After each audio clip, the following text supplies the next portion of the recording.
At this time, I'd like to call this meeting to order of the 13th Comprehensive Plan Steering Committee meeting on May 7th, 2026 at 5:33 p.m. We have a full house tonight, which is great. So good to see all of you. We're going to start this evening. We do have someone that would like to come and speak with us. We have Mr. Clayton Waters. Mr. Waters, we're going to give you 3 minutes. It's going to be timed by John Chapman, Long Range Planning Manager, and welcome. And we are not able to reply or respond to your comments this evening because it's not on the agenda. Totally fine. Thank you. Good evening, and thank you for the opportunity to speak. My name is Clayton Waters. I'm a resident here of Arlington, the American Dream City, a father of two, and someone who cares deeply about the future of our city. As I've spent time studying our 2015 comprehensive plan, I feel like there's one lesson that stands out above all, and that I want to impress upon you today. If we don't plan with long-term clarity, we end up reacting in the short term.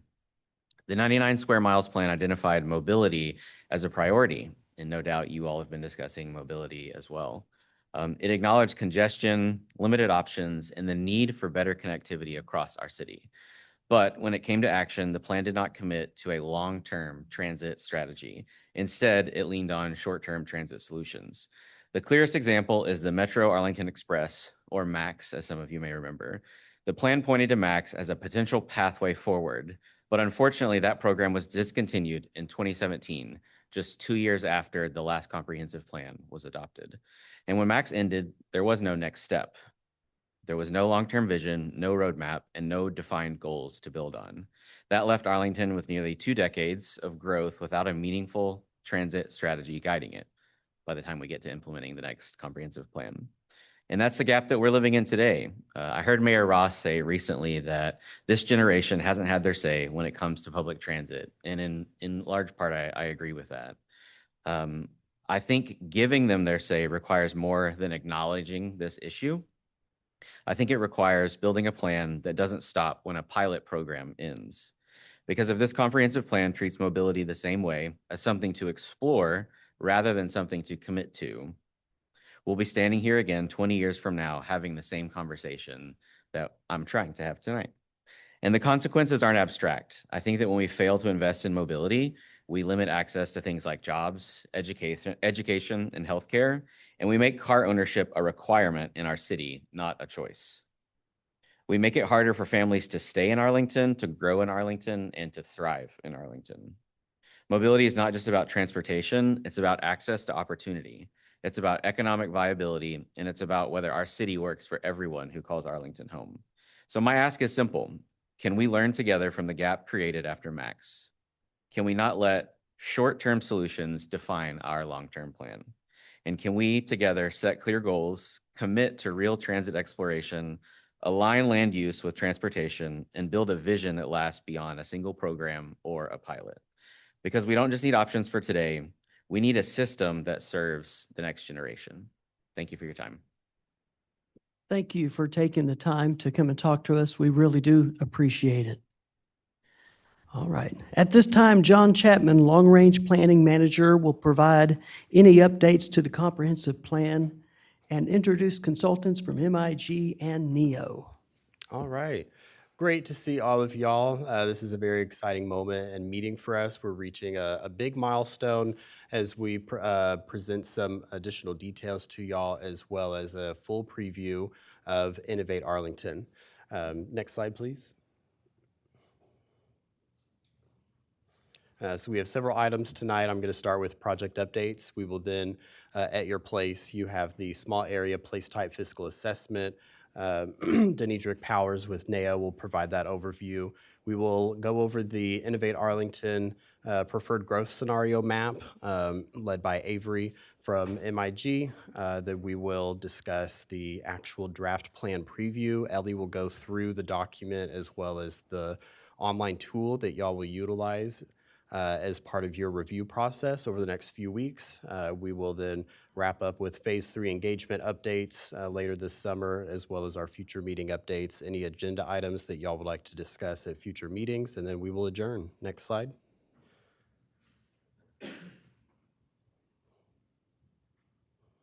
All right, so our speakers tonight, as I mentioned, Denitric Powers from NAO. We have Ellie Schaefer, of course, Senior Project Manager from MIG, and then Avery Wolf, Senior Project Associate with MIG. Next slide. We are beyond halfway in the Innovate Arlington process. We are still working through phase 3 as we're gearing up for our public engagement and certainly entering a significant milestone of really having a good grasp on all of the text that is included in Innovate Arlington with the input that y'all have given us over the past 12 meetings, as well as what's going to occur tonight, as well as from our public input sessions, online feedback, and as well as past plans. Next slide.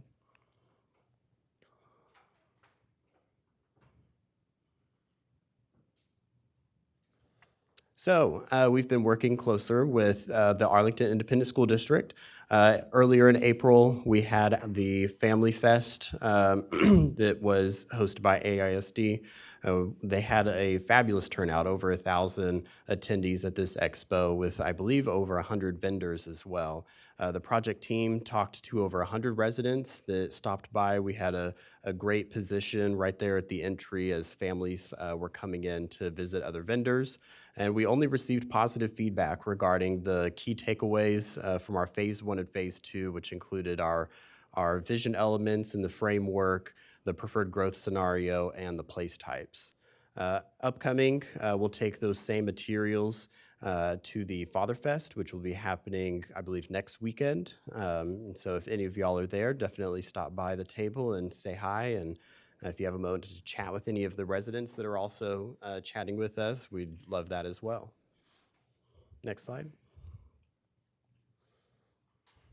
Another really cool partnership that we explored for the spring semester at UT Arlington in cooperation with Dr. Dean Rukmana, who's also the professor and director of the master's degree for planning. We worked with his class on leadership and communication to understand pop-up outreach better, utilizing local grocery stores. Students engaged with more than 350 community members across 2 weekends in April, representing a broad cross-section of our city's demographics. Participants responded positively, similar to what we learned at the Family Fest with AISD, to those same materials. Lessons that that students educated us on. Grocery stores are challenging for sustained engagement. They learned certainly that people are coming and going. It's an errand, and that they're focused on one aspect of that part of their day. Incentives or interactive elements certainly increase participation. Shorter surveys improve response rates. Translated materials and on-site translators are essential. Now, we did provide Spanish, Vietnamese, and English, but they did go to certain parts of Arlington where those 3 languages didn't necessarily resonate with everyone that interacted with them. Many shoppers were already familiar with Innovate Arlington, which we were glad to see, and then pop-ups were successfully elevated voices from groups typically underrepresented in surveys. So next slide. We certainly appreciate being able to explore this type of partnership, being able to provide a real-life experience for students and being able to speak with them. I took time to meet with the class over the course of 2 nights, talking about engagement here in Arlington and certainly the Innovate Arlington Comprehensive Plan. And then there are the 5 groups led by the professor, Dr. Dean Rukmana. So just want to send a special thanks to all of the hard work that those students provided, as well as the learning opportunity for both the City of Arlington and UTA. All right, so with that, I'll hand it back to Chair. Thank you, John. Next, I'd like to invite Denitric Powers, who's Director of Planning and Engagement for NEO. He'll open a discussion this evening with an overview of the small area place physical impact assessment. And thank you. This is your second time on, and I'm interested to hear what you have to say. Thank you very much. Glad to be here with everyone this evening.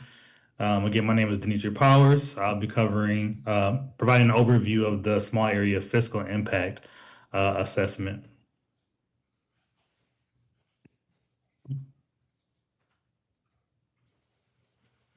So just to start with, tonight is about connecting the fiscal assessment back to the planning process. I'll keep the focus on what the analysis means for a steering direction and not cover every technical detail in the model. The fiscal lens is one piece of a larger decision framework. We are pairing it with the market readiness so the committee can think about priorities, sequences, and actions.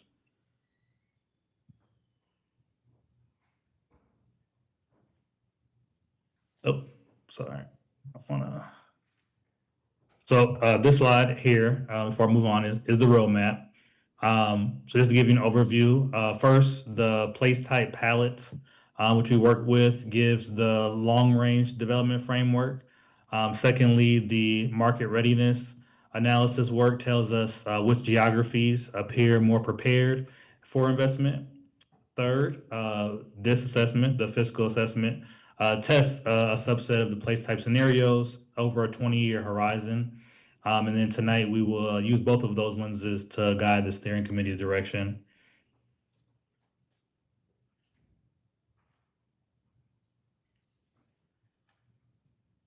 This slide here shows the 20-year net fiscal impact for the first three focus areas.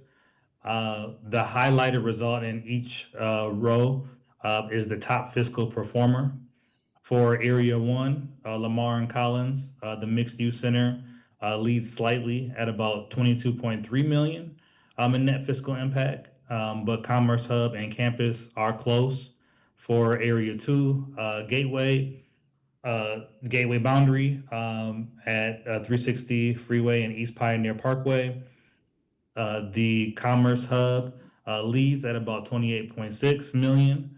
And then for Area 3, South Cooper and West Pioneer, the Commerce Hub leads, but it is a tight spread between the Mixed Use Center and the neighborhood node.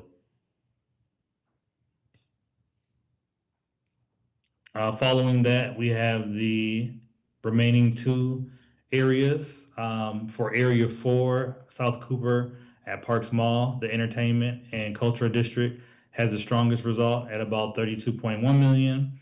This is the highest result across the entire assessment.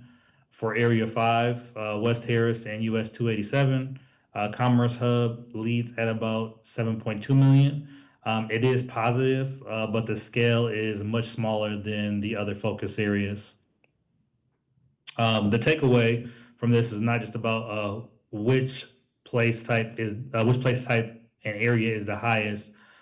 There are a lot of close results, which means implementation conditions and community goals will also need to guide the preferred direction.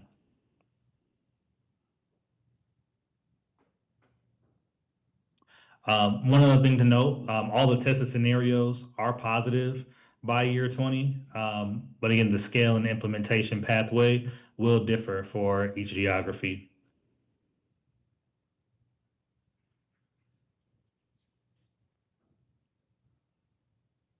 This slide connects the market readiness work to the fiscal impact assessment. The readiness score is relative across the 8 geographies. It's a ranking tool, not a pass-fail score. The score combines market factors, access, infrastructure, and regulatory conditions. Market factors carry the most weight, followed by access, infrastructure, and regulatory factors. For the fiscal model, we carried forward 5 geographies where place type direction was already being actively compared. Each area has 3 shortlisted place type options. This matters because the fiscal assessment is not testing every possible place type everywhere. It is testing the specific options that were already moving forward in the planning process.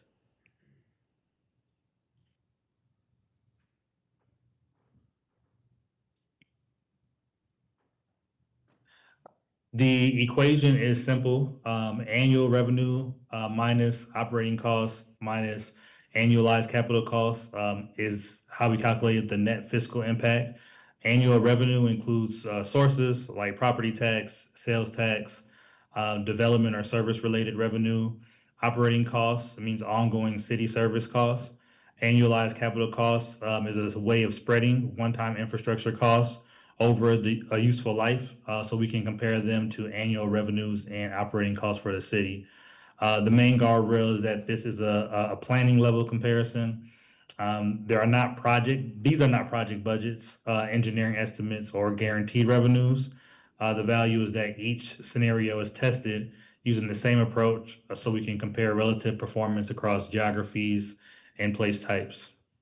Denitrik, can we take a question? Yep. All right, so I like to keep it casual, so just state your name and you can do your question. Thanks. Victoria Farmer-Myers. I just have a quick question about your model. So can we go back for just a second to the assumptions where you're giving this 0.59 score, those things? I thought I heard you say that you are testing the place types from the preferred place types in the model, that you were not testing all place types. So they're fiscal comparisons only for those that we assume to be in those preferred place types. Is that correct? So, for the market readiness analysis, there were 8 total geographies. And for the market readiness, we ranked a series of geographies. There were 8 total. In the last presentation, at the end of that presentation, the steering committee recommended, along with city staff, recommended 5 geographies to move forward with. For those 5 geographies, we tested the fiscal impact of 3 place type scenarios for each geography. So not the total 5 for each geography, but only 3 of the 5. How was that selected? There were, from my understanding, there We were gave 3 place types for each geography. Right. That were recommended. So I'm curious, just because there's the standard deviation here is pretty close on a couple. So I was just interested to see whether or not there was any stress testing with other place types that were not perhaps in the assumed set that we had. Yeah, I can jump in there, Denitrik. So yeah, we provided guidance, so MIG provided guidance to NAO on 3 place types that we thought were most likely based on the preliminary scenarios. So that's how that was driven versus looking at all possible place types. Okay. I just was curious if there would be a different finding. Thanks. Sorry not to poke in the model, but I just want to make sure we get this. I just have a feeling there's a couple of things here that our assumptions may need to be rethought in a couple of areas, especially with your finding of the one area that you indicated was kind of off the charts, which is really not off the charts. Anyway, enough that I won't belabor anymore, but I will reserve the right to ask additional model questions as we move forward. Thanks. Yes, go ahead. This is Anthony Powell. Denitrik, just a question on the net fiscal impact. I see the ratings and the dollar amounts. Did that vary much by, excuse me, by each of the types as it relates to annual revenue? So I was really focused more on the top line than on the bottom line. Just curious to see if each of the scenarios were rated pretty much the same based on annual revenue. Ooh, that is a good question. And I don't have the spreadsheets directly in front of me to answer that. I only have on these slides, I just have the net impact. Understood. Yeah, for each okay. one. Yeah, it would just be interesting to know, if we can look that up for the future, just to understand what the annual revenue impact of the scenarios are also. Thank you. Yep. The full models were provided, and so that's something that an answer to your question can be given following this meeting. Robert Snyder, and I just had a quick question about the assumptions as well. So a lot of times these sort of catalytic projects receive some sort of abatement or incentive from the city. Is there any sort of discount factor applied to the revenue over the period of any period of time to account for the likelihood of that happening? not specific to incentives, Okay. but not specific to incentives. But I believe in the model there was a discount rate applied. Okay, just to the overall gross projected revenue? Correct. Okay. It would be helpful to understand, I'm not sure how deep y'all dig into everything, but kind of, I guess, the likelihood or the possibility, the probability of some incentives being given and how that may affect the annual revenue as well. Mm-hmm. Take a note on that. This is Mike Talambus. A couple of things regarding Anthony's question. I think that John, when he sent the email to us, that they provided a more detailed synopsis of all the total revenues and expenses, and then they showed the net in the email that he sent to us last week. So, we do have that data available for us. And just another comment on the projects.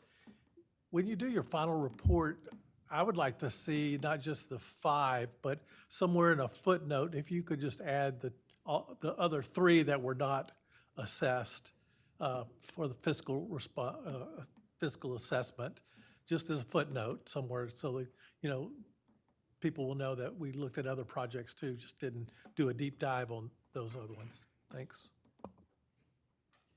Anyone else at this time? Okay, great comments and questions. Okay, continue. Thank you. For sure. Thank you. And I apologize for not having the detailed slides for each geography in front of me.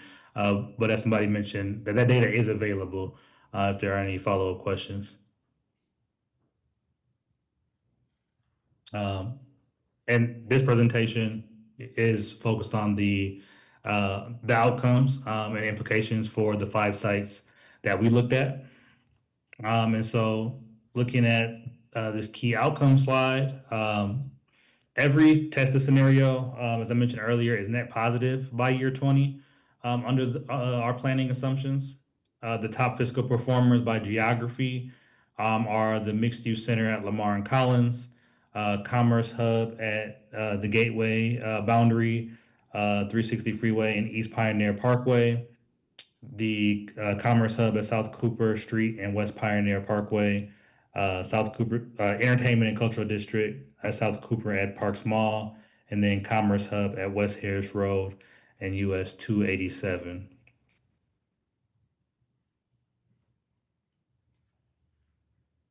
Oops.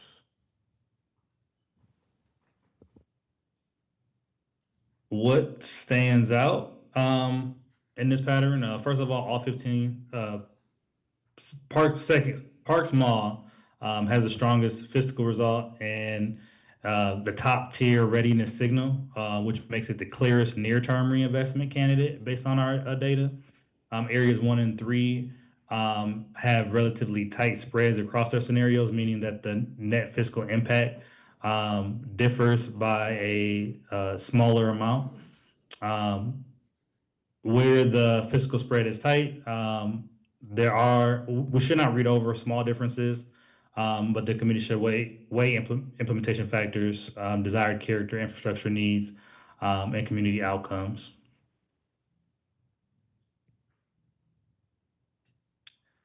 This chart brings the 2 analyses together. The horizontal axis is market readiness. The vertical axis is the net fiscal impact in each geography. The reason that this matters is that fiscal performance alone does not tell us when an area is ready to move. Readiness alone does not tell us the fiscal scale, but together they help talk about sequencing and implementation. So this chart is less about ranking and more as a map of what kind of action is needed in each space.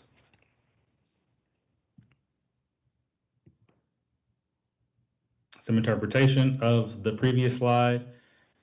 Area 4 sits in the high readiness and high fiscal part of the story of the map, which supports near-term reinvestment. Area 2 has strong fiscal upside, but weak readiness. So that message is not a no. The message is that catalysts, amenities, policy, and likely employment-led starting points are needed before expecting a major mixed-use shift there. Area 5 remains positive, but at a smaller scale. That suggests phased neighborhood serving growth rather than immediate transformation. And then Area 1 and 3 are supportive and should be shaped by implementation factors because their scenario differences are closer.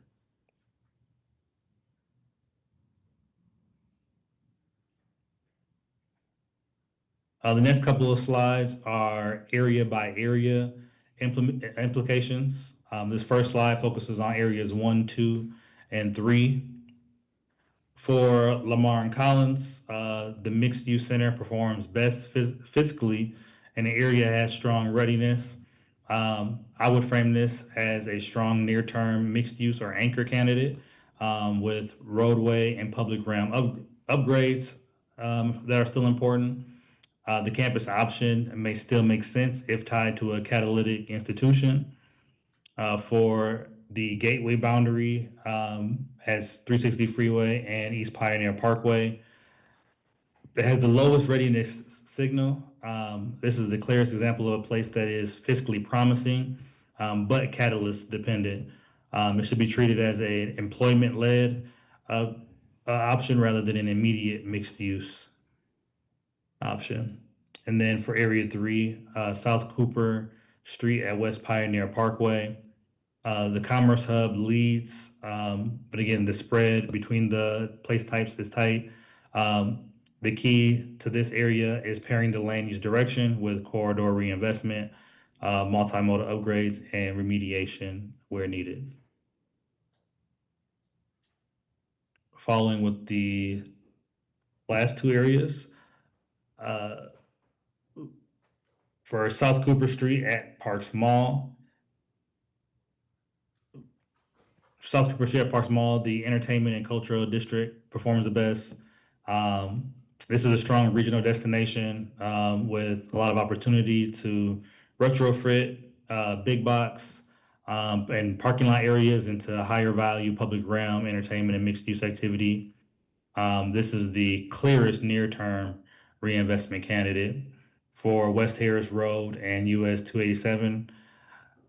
Commerce Hub performs best, but the area is more moderate in readiness and smaller in fiscal scale. That does not mean that it should be dismissed. It just means the right strategy is going to be more phased strategy, building neighborhoods, serving commercial growth, amenities, and infrastructure over time.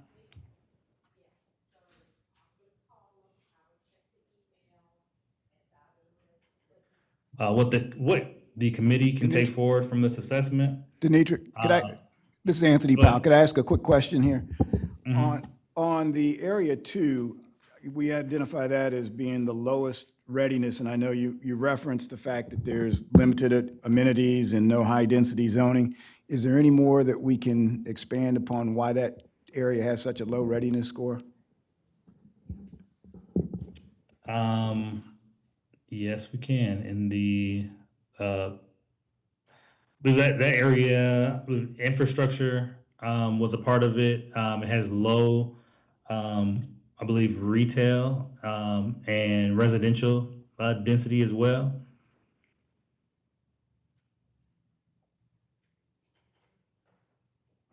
Okay, thank you.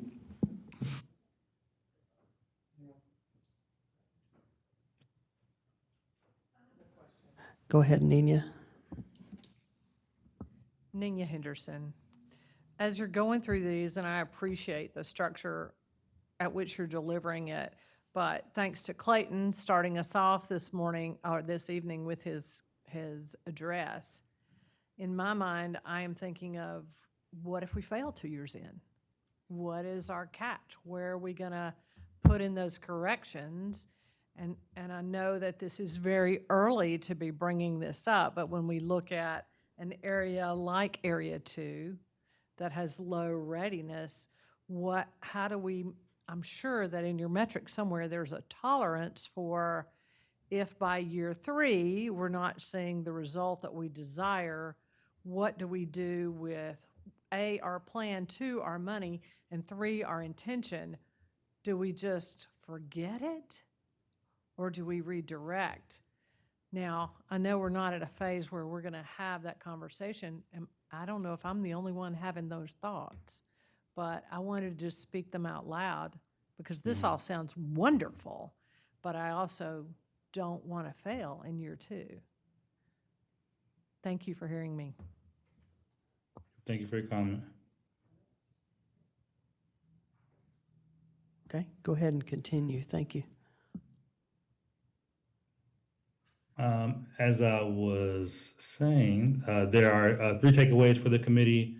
The first, sequence, early action, where readiness and fiscal performance are both supportive. Second, differentiate lead actions in areas that are positively fiscal, but need market building motives. And then third, we need to use a combined decision lens, not just fiscal alone, and not market readiness alone. You also need to consider things such as community outcomes, as well as what I believe is being referred to, the cost and the timing of implementation. So, this is the final slide for this presentation. All right, I'm going to open it up to any more questions. Yes, go ahead, Mike. Yeah, this is Mike Talambus. I generally have a question about item number 5. And reading some of the details, I remember reading that you defined this area as a high-density area. I'm not really sure where that came from as far as defining this area as a high density, maybe based on the future land use map, that you were relying on information there to call this area high density. And then I'm guessing since it was high density, it kind of led you to your conclusion that this would be a good area for a commerce hub. And probably the revenues and the net investment came as a result of that same high density. So where did that high density come from? And I'm familiar with this area, and I don't really think it is a high density area. So I guess I'm just trying to understand. When you say Area 5, are you referring to West Harrison, US 287? Correct. I honestly don't remember that being labeled as high density. I think it's based on I- the zoning, right, Dimitri? That area has a good amount of area zoned for high density, but doesn't mean it necessarily is currently high density. Yeah. It's not, it's mostly vacant or single family adjacent. Yes. So one of the metrics in the market readiness analysis is the area zoned for high density? And that impacted the infrastructure score. Okay. If I may as well, through Growing a Better Arlington, we learned that a lot of community members down that way didn't want to spend their tax money in Mansfield, and that they felt they needed a stronger node in the southwest portion of Arlington. So that certainly bubbled up through the input that we've received, as well as just a stronger sales tax barrier for the city of Arlington as well. With everything that we understand that's happening down in Mansfield, we don't necessarily want the same thing that's happened with Arlington and Grand Prairie, where everything went up to 360 to occur between Arlington and Mansfield. So it's a fine line of balancing for sure, the character that's out there, but also trying to ensure that we provide more neighborhood amenities at the appropriate context level. And I think that's also why you see the fiscal impact assessment being significantly lower, because it is of a not as high density as some of the other areas. Is anyone else? Yes.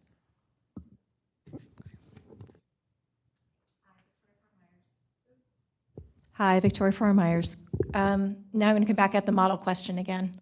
since you gave us the actions, the sequence steps. So thank you for sequence 1, 2, and 3 steps. So that's kind of what I'm getting at here. Have you, 2 things. One, in the model, did you overlay the TERS in each of these areas that were affected? Going back to Mr. Snyder's question in regards to public investment. And then the second thing, if the answer is I don't know yet, that get back to me. And then the second thing that I would like to know is just on the sequencing, what I've been concerned with right along is catalyst projects and identifying 3 to 5 catalyst projects that could be the impetus for growth. And I'm seeing that really referenced in 2, where you're saying that they would need catalyst partners. So I guess I'm kind of, as a committee member, I want a breadcrumb, and I see you've given me kind of like, you've given us, here's the low-hanging fruit, here's the medium-range fruit, and here's the long-term aspects, right? So I guess from a committee point of view, when we go for the plan and sequence the plan, it seems to me, how do we make sure we get to the hard stuff that Ms. Henderson was talking about in dealing with transportation or the kind of the deeper infrastructural, costly, meatier parts of this plan that was brought up by our citizen today? That's where, if you can help give us some guidance from your perspective that you've seen, that would be really helpful moving forward. Because I don't want to just nod and say yes and go ahead. And forgive me, I know I'm going at models. I'm leaving that word behind. I just want to now know pragmatically, as a committee member, how should we approach digesting this material into actionable items that achieve catalyst projects, but that breadcrumb, that trail, so that we can re-gauge, but also invest in those larger, deeper infrastructural issues like transportation. How's that? Yeah, those are really great questions and points for us as a project team to think about. All right. And I can just jump in and also add that, I think that this fiscal assessment is sort of a first step, and the comp plan is going to, it does highlight catalytic projects, as well as like next steps and action items to do coming out of the plan. So there's certain things where we might point to, okay, the next step will be to, for maybe Arlington Economic Development Corporation to jump in and look at these different areas and start, taking action on certain parcels or things like that. So it's certainly something that we can outline, but it may not be the level of detail that would ultimately land in the comprehensive plan itself. So just like food for thought on what we're doing now, and then what we want to make sure we outline for next steps and near-term actions coming out of the plan as well. All right, any other comments, questions? Okay, thank you. You're welcome. Thank you. All right, so I guess next we'll move on to the next section. We have Avery Wolf, Senior Project Associate with MIG, will review the preferred growth scenario map and details with us. Welcome, Avery. Thank you. I Give me think just a second. I'll get the slides. Great, perfect. Well, nice to meet you all. I have kind of been working on this project in the background, supporting Ellie and Jay and everyone else, but really nice to see you virtually and be with you all. I know that you have been very involved in this project from start to finish. So, and I know that this is not the first time that we have talked about the preferred growth scenario map and place types. So I'm really going to give you an overview of where that map landed, but also kind of recap the process to get us here and the involvement that you've already contributed so far. Next slide. So we started this process with developing the place types palette, which I believe, if you remember a while back at this point, there was a CPSC meeting where you all, I believe in small groups, identified different types of development patterns throughout the city, and helped identify some ways that those locations could be enhanced or improved, things that you'd like to see to make those places more vibrant or more accessible, or more successful in the long run. So we took that input and basically built out the place types palette, which was a series of 12 different development typologies, I believe it is. And we started mapping those. So we first, oops, my video randomly shut off. Sorry about that. So we first mapped them, kind of tried to do a best case comparison to existing of place types to existing development. But because those place types also include essentially aspirational characteristics, so what would we like to see, what would we ideally like to see in each of these places throughout the city, there is that kind of differentiation between existing and future vision. So we took that series of 12 place types and we used those to create the playing pieces or cards in the Growing a Better Arlington board game, distributed that out to the community and had folks kind of start telling us where they thought these place types would make the most sense within the community. We took all of that input and developed the 3 different scenario alternatives. So that's what you see in the blue box in the middle on the slide. The business as usual scenario, connected corridors, and urban centers network. Business as usual was based on existing regulations and adopted policies on the books currently. And then the connected corridors and urban centers scenarios built off of that, tweaking some of the place type allocations and relationships based on the input that we'd heard from the community and from you all through the board game and engagement. We then took those 3 scenarios back to the community and to you all and asked for input. And that is what led to the initial draft of the preferred growth scenario. The connected corridors of the 3 alternatives, connected corridors really rose to the top as the preferred approach.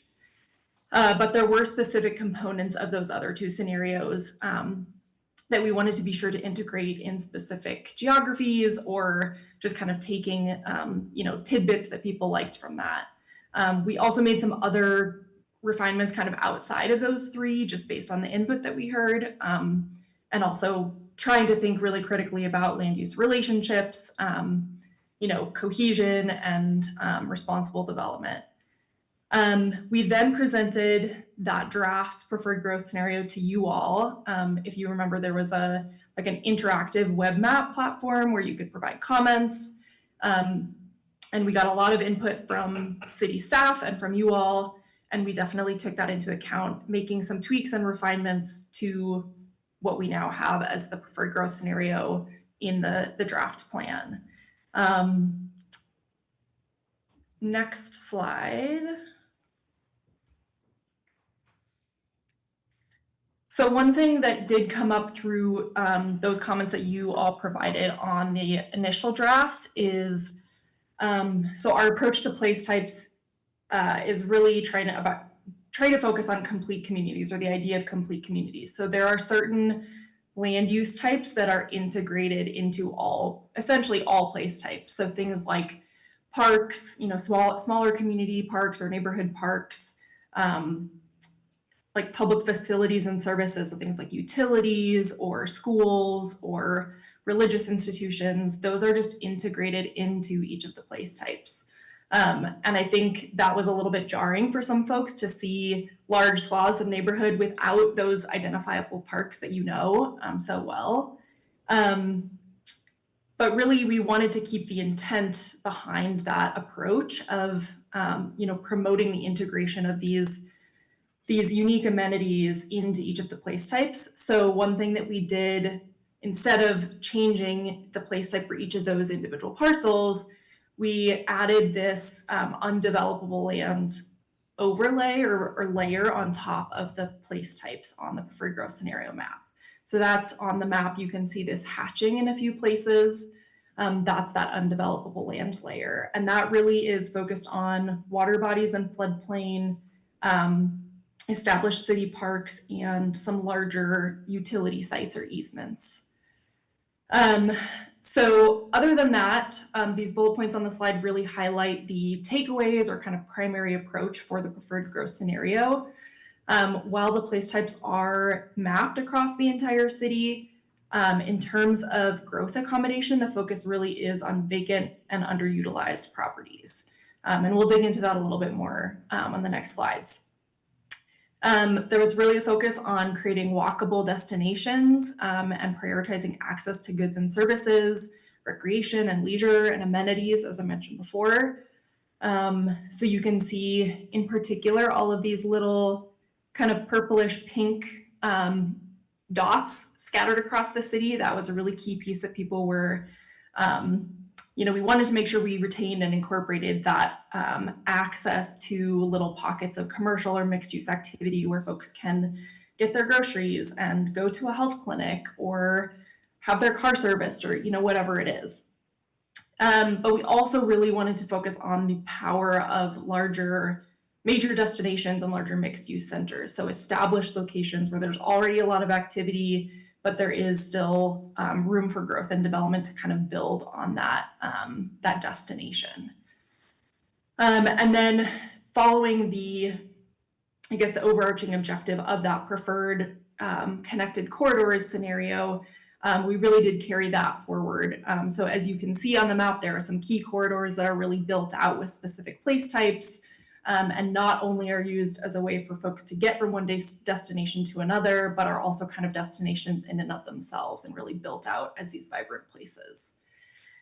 This whole approach allows the particularly established neighborhoods, but really well built out areas to be preserved and protected as well, which is something we certainly heard from the community was important. Next slide.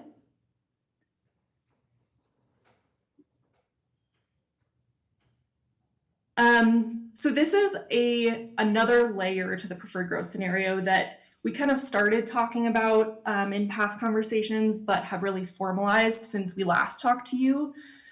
So this is built off of the city has an adopted thoroughfare development plan, which is really focused on transportation planning, but essentially identifies these different context zones within the city to help guide the function and priorities and design for different roadways. And we basically took that concept and are applying it to development typologies and land use as well. So we did tweak the boundaries a little bit just based on how the place types were mapped in the preferred growth scenario and all the input that we heard from you all and from the community. So that this map looks a little bit different than the map in the thoroughfare development plan, but they do really follow similar ideologies and are pretty well aligned. So the idea here is that, suburban areas are probably going to have a different focus, slightly different characteristics than more dense urban core or what we're calling general urban areas. So the key focus here is mostly on who is the audience that these different locations or different destinations within these areas are catering to. In suburban areas, there's more of a neighborhood or local focus, but then getting into general urban and urban, there's more of a citywide or regional focus. So you're drawing people in from broader geographies, higher levels of activity, usually more compact development, and more kind of traditional grid patterns as you get more into that urban core. Next slide.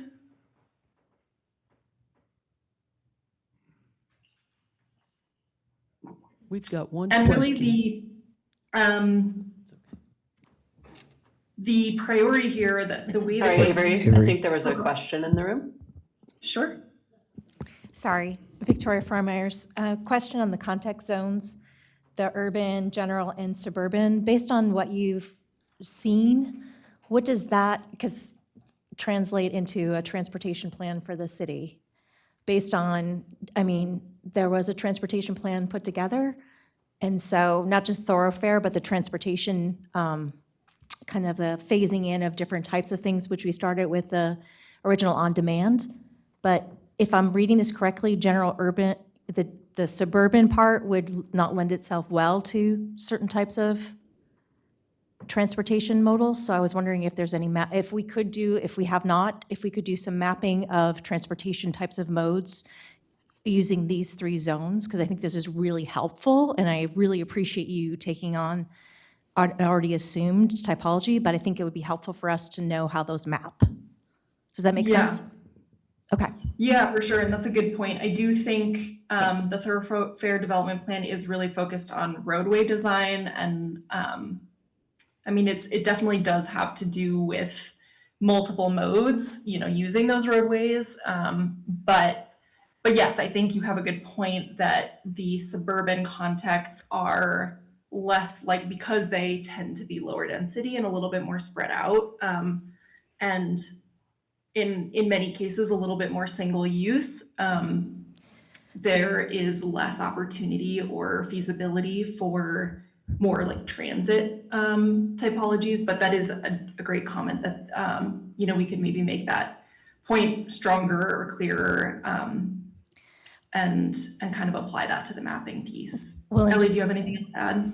Yeah, one thing just to add is that in our coordination with the transportation department and using these zones, they were aware that we were modifying them a bit, and that's just based on, the integral connection between land use and transportation, and they're gonna, it may then require an update to that plan as well to align with this. We want the transportation network to be designed to serve the envisioned development right across the city, and so that's why we've updated this, and then I think the transportation needs to be connected back to it. But yeah, in terms of like what those corridors look like in that plan, it's like Avery said, mostly about roadway design. I think it's more auto oriented in the suburban areas, and then more narrow streets or more multimodal facilities in general urban and urban core. Yeah, but my point is not just about the roads, because that is about just roads. Also, like, if you think of how we use sidewalks in neighborhoods, suburban neighborhoods the sidewalks don't look the same, because we now have Amazon delivering with drones, and we have, various things that go down. We have electric bikes that we don't have ordinances for. So there are certain things like that, even in the suburban core, that we're going to have to reconceptualize around the notion of transportation. So that's a bigger point than what I said earlier, but I just want you to keep that in mind as well. Thanks. Yeah, for sure. I would just point out also that the thoroughfare development plan, it is thoroughfares as defined really across Texas, which are collectors and arterials.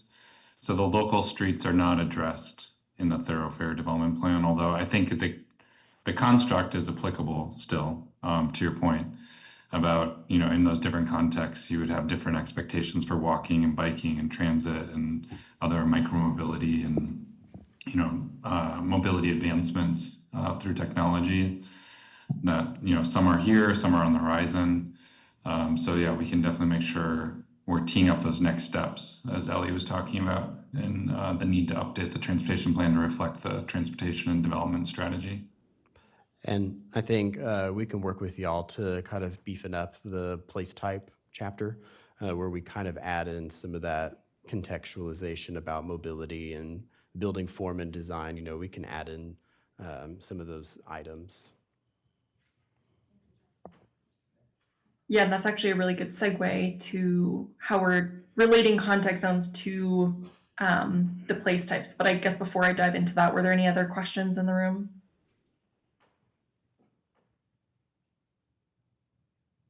Not at this time. No? Okay, thank you. So yeah, this slide is really illustrating how we're using the context zones related to place types. And so I think this is the piece that we had already started developing, but now we have this official context zone framework to apply to it. So these are just two examples, the graphics on the left-hand side, two examples of place types illustrating the range of how these place types might present based on the context zone that they're found in. So you can see that the suburban context of an urban neighborhood or commerce hub place type is going to look different than a general urban or urban core representation of that same place type. And so that's really helping to illustrate that there's flexibility, that like one place type is not going to look the exact same in every place that it is found across the city, that it's really representing a range of different outcomes or potential outcomes. And a lot of that has to do with the surrounding features, like what other land uses are nearby, how many people are expected to come to this destination, all of those features. And the place types right now, to the comment about mobility, the place types is really where we get into more of the nitty gritty about anticipated mobility patterns and priorities too. Part of what Ellie was saying or getting at with, more auto oriented versus more walkable and kind of compact mixed use locations. Obviously, we're trying to promote walkability everywhere as much as possible, but there is some of that discussion about kind of how mobility changes across place types, but then also different context zones. Next slide.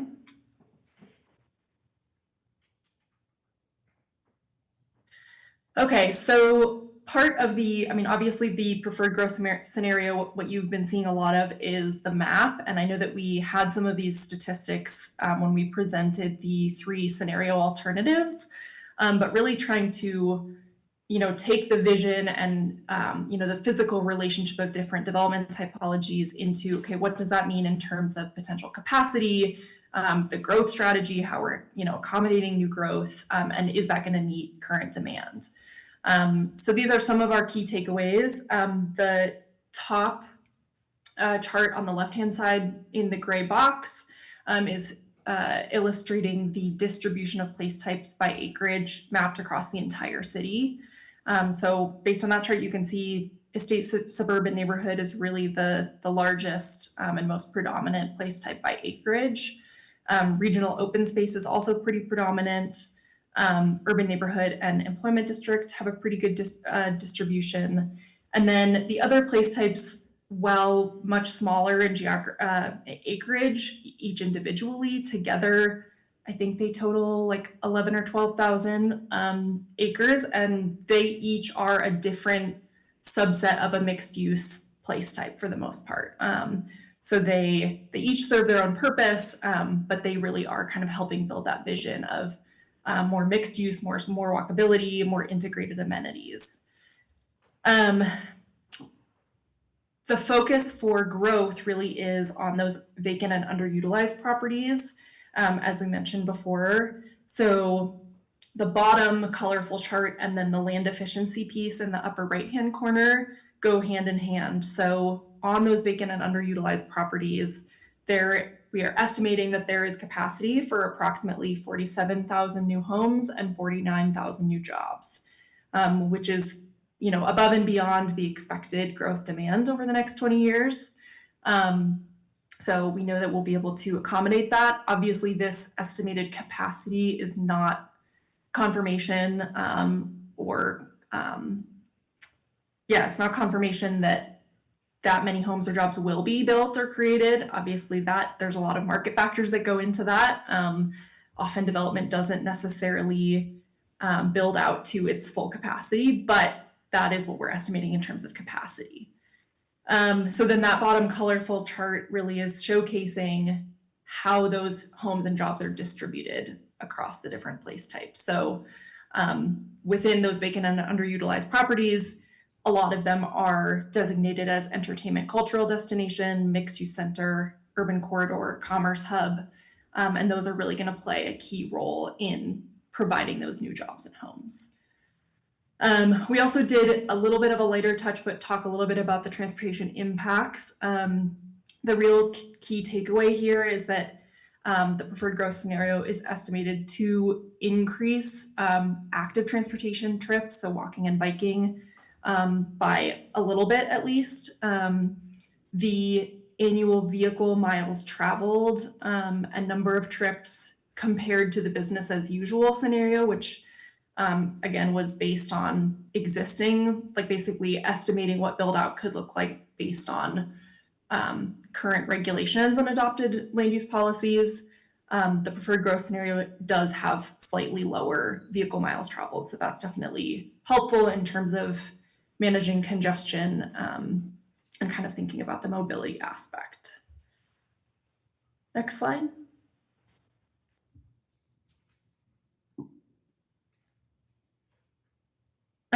So just diving deeper into those statistics, we worked really closely with John. He created this awesome dashboard, which has a ton of data, and we will share the link to this dashboard with you all after the meeting so that you can, poke around and kind of explore the data yourselves. There's so much that we could dig into and take the entire meeting just talking about all of the details in here. So we'll let you do that on your own time in a little more detail, but just wanted to highlight here that one of the things the dashboard does is illustrate this idea of capacity based on context zone. So not only do these charts at the bottom illustrate the breakdown of different place types within each context zone by acreage, but they also indicate the acreage of developable or underutilized and vacant land, where we're kind of anticipating that growth to occur and what that translates to in terms of potential housing units.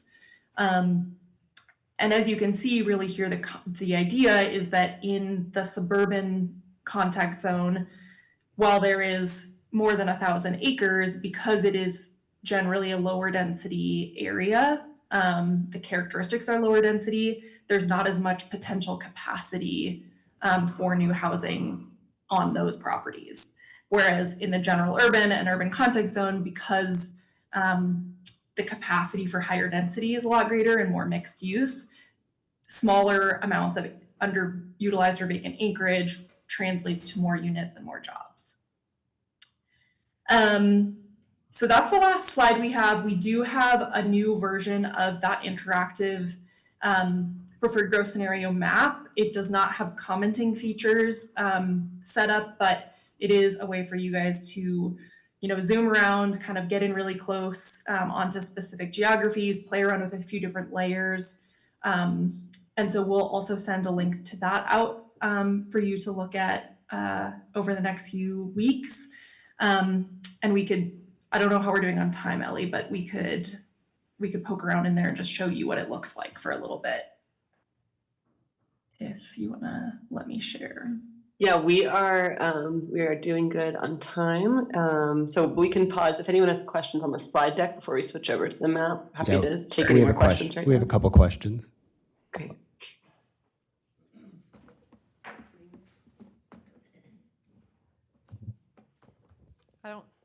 Thank you, Nina Henderson. I'm a bit gobsmacked by this, and my first response is, oh no, do we need to reconsider? Because we chose connected corridors as our preferred scenario. This strategy, based on these numbers, makes us so much more reliant on a great transportation system. And so my next question is, what's the transportation plan that goes with this? If we don't have a very strong transportation and communication plan, then urban core is what we need to do as opposed to connected corridors. Am I the only one who's thinking along those lines? This is enlightening. And I want to ask the MIG team, did you foresee that when we chose that connected corridors as our preferred strategy? Yeah, I think we did. And Avery, feel free to jump in as well. But I think whether it was really any of these scenarios are going to require a strong transportation system. It just is more about between where and where those priority connections, I think. Like the third scenario is more focused on large centers.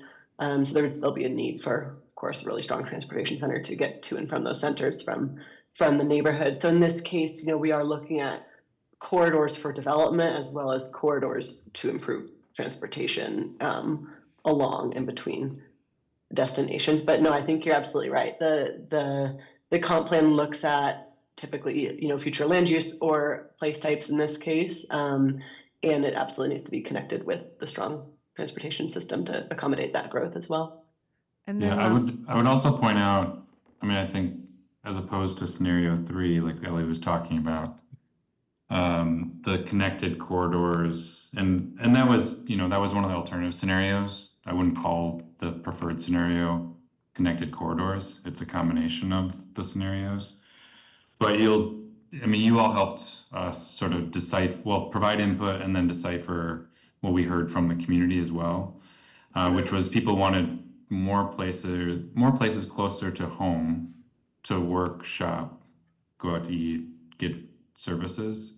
And so in all scenarios, if you're going to increase the population, both in terms of resident and employment within a set geography, which we have, we're built out, we're not going to grow out, there's going to be more trips generated. So we did try to balance that. There definitely is a expectation that transportation improves, but also we tried to create as many localized trips as possible to reduce the need for the sort of the cross-town trip.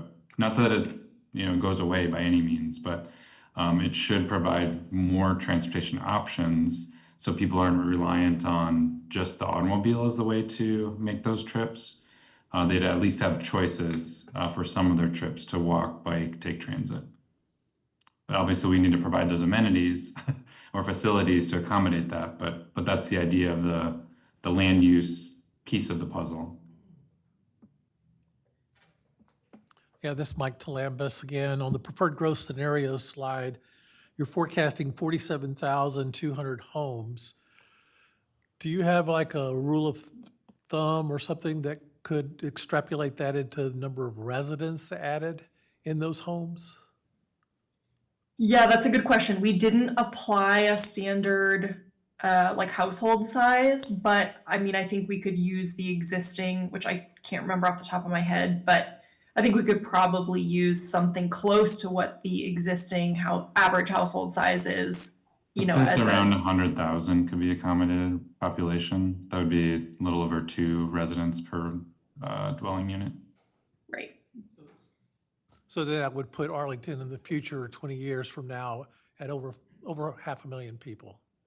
So that's capacity, remember. Yeah. So that is not the projection. That is, there's enough development capacity in what is envisioned through the place types and future land use to accommodate that. But we know that, as Avery was pointing out, one, any development or redevelopment rarely, at least on a broader scale, does not meet that capacity. They don't use all of the capacity that is granted through entitlements, ultimately, if this is translated to zoning. And two, not all parcels will develop or redevelop. So we have obviously mapped, you all know this, like there's existing development on a lot of the places where we've mapped mixed use, for instance. So some of those property owners will take advantage of that and want to redevelop, particularly if there's some sort of partnership or incentives or clear market demand. But we know that a good portion of them will not. So we sort of need to overshoot in terms of the capacity to make sure that we're accommodating the actual growth that's projected. And I believe the projected growth is around 15,000 homes, which would translate to 35 something residents. So significantly lower than what the capacity, could be based on this scenario. Any other questions? Okay, all right. Awesome. Yeah, I can share my screen and just kind of show you the map platform real quick, and then we can move on to the next section.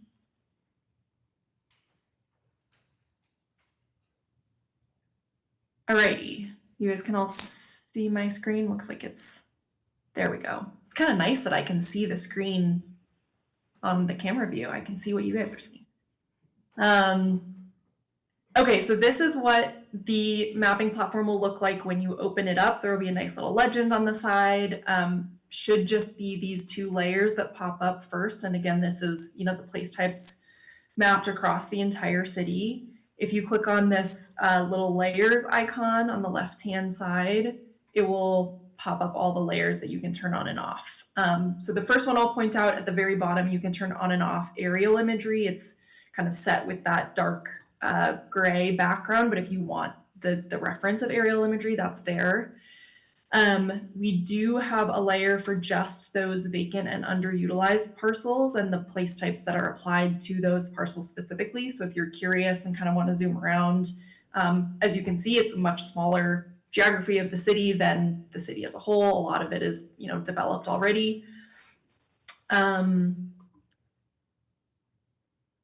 We do also have this undevelopable property layer. So that piece that I was telling you about, that's, floodplain, city parks, utility easements, things like that. So if you want to see, oh, a place type is mapped here, but I know that there's a creek that runs through here and it's not going to develop, you can turn that layer on and off and kind of see how those things relate to each other.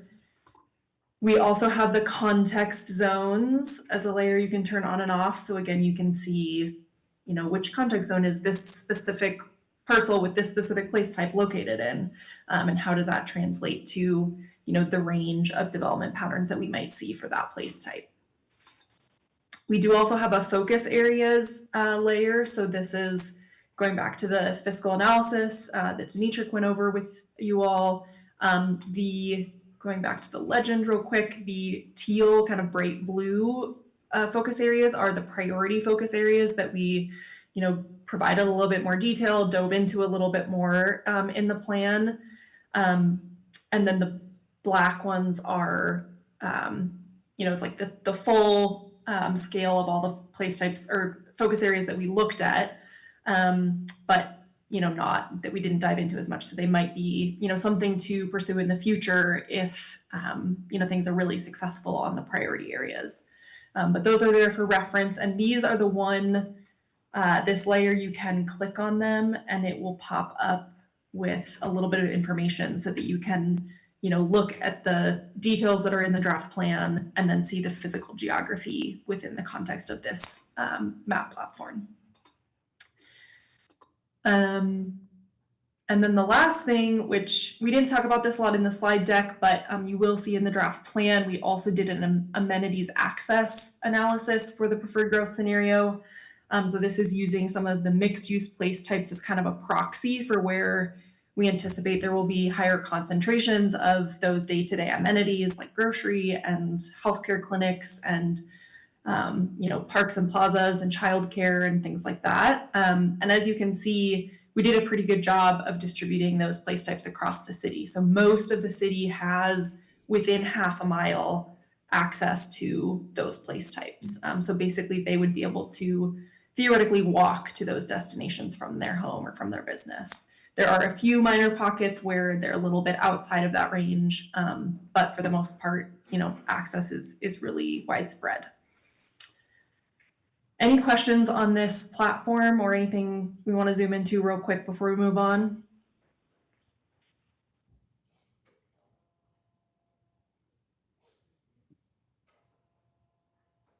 Alrighty. I think that does it for my section. Great, thanks, Avery. Okay, thank you. I'm excited about the map. That's going to be so nice to be able to click on there and be able to see the things that you want to see. That's really helpful. All right, so I'm going to go to the next slide. John, is that right?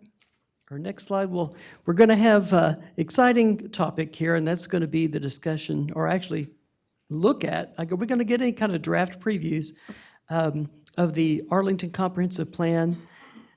So Ellie Schaefer, Senior Project Manager with MIG, will lead us through an interactive discussion, including the process for committee members to leave comments on the draft plan. So excited about this finally coming together. Okay, Ellie. Thanks, Chair. Yeah, I get the exciting part. I think the other parts are exciting too, but yeah, this is a big moment for us. We're happy to say that we have the plan fully written in draft form. City staff have seen one copy of it and we've made one round of edits, and now we have the second administrative draft, we're calling it, for you all to really preview, I would say, over the next few weeks before we lay it out, make it pretty, make it a little less dense and easier to read, add more photos and graphics. So it is a bit text heavy right now. That's by design and in Word for easy changes, and that's because we want to give you a chance to see it before it goes to the broader public and have an easy time making any changes that you recommend. So I'll flip over to the plan after just one slide here. So this review is closed. It's just for CPSC. So we have a password protected platform that you'll be able to review it at. That is, again, because this is sort of a preview for the committee, and the public review will be coming up in August, and that's going to be of the formatted plan. That's a little easier to digest for folks who haven't seen all this content before, and it'll look more like the final plan itself. So that said, please don't share the plan publicly. It's not ready for that yet, but we're excited to do that later this summer. I will give a demo of that platform as I kind of flip through some of the contents of the plan itself. But if you are comfortable using the platform, we have about 3 weeks for you to flip through and leave comments there. I recognize that 3 weeks is not a lot of time, so in no way are we expecting you to read the whole thing cover to cover right now. You might kind of scan what's in there. You might do a deep dive into a section or two that you're especially curious or interested in. We'll take any level of detail for your comments that you're able to provide, and then just know you'll have really between now and the end of August to read the whole thing. So it's really just like your top priority comments, anything that you think is like really missing or needs to be highlighted more or anything like that before it goes to the public is the main type of feedback we're looking for right now. But again, any level of detailed comment you want to provide, we're happy to have. And then you'll have May, June, 4 months, right? May, June, July, August, to do like a full read. Right now, I know there was questions about the length. Right now, it's in Word, it's about 280 pages, I think, give or take, which is actually shorter than I thought it was going to be. So, it's shorter than your average novel, maybe a little more technical, but, would definitely love to have everyone read it before the end of the summer. That said, the alternative, if you're not comfortable in the platform I'm about to show, it's very user-friendly, but we understand some people work different ways. If you prefer to have a hard copy and provide written comments, let John know and he will print by request. Again, it's a lot of paper, but if you need that, that's totally fine. Please write cleanly. I'll request on, or neatly, I'll request on John's behalf so he can read the comments, or you can type up your comments. And we do need an extra week to kind of digitize and document those. So if you do want to do written comments, unfortunately, it'll be a little bit of a shorter review period by the 21st, about 2 weeks, and we'll share we can get that to you ASAP. So that said, yeah, 2 to 3 weeks for your initial sort of preview. Let us know what you think. And I will switch over to the plan preview now. And then also I just wanted to mention that in our last meeting, I went through sort of the outline of the plan, if you recall, about a month ago in April. So I'll do like a little bit of a deeper dive right now, but I only have so much time. So I'm happy to, I might just go through kind of quick and then feel free to jump in if anyone has a question on a particular section. And or if we have time after, we can chat about anything while we have time tonight as well. Okay. So this is the platform that we have the plan on right now for you. It's called Conveyo. So it's basically a PDF reader. It's a website, so you don't have to have any special software. You don't have to make an account.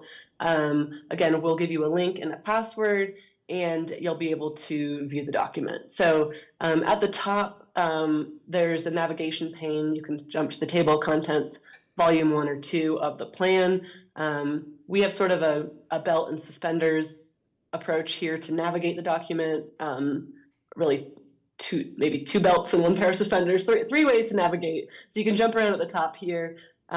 You can use this drop-down window. It's going to say table of contents when you open it, and you can jump to any section by clicking on this drop-down menu. Or if you're in the table of contents, you can click on one of these blue little bookmark icons next to any chapter that you see and jump straight there. So a few different ways to navigate. In order to comment, it's automatically going to have, if you can see my cursor, this little gray bubble with a black plus sign on it. You can just click anywhere, and then you'll be asked for your name and email and to put your comment. You don't have to put your email every time or at all if you don't want, we know who you are, but that's there in case you want to provide it. And then you can put your comment. There's also a drop down if you'd like to kind of categorize it as suggestion, question, or concern. But you can type your comment in the box.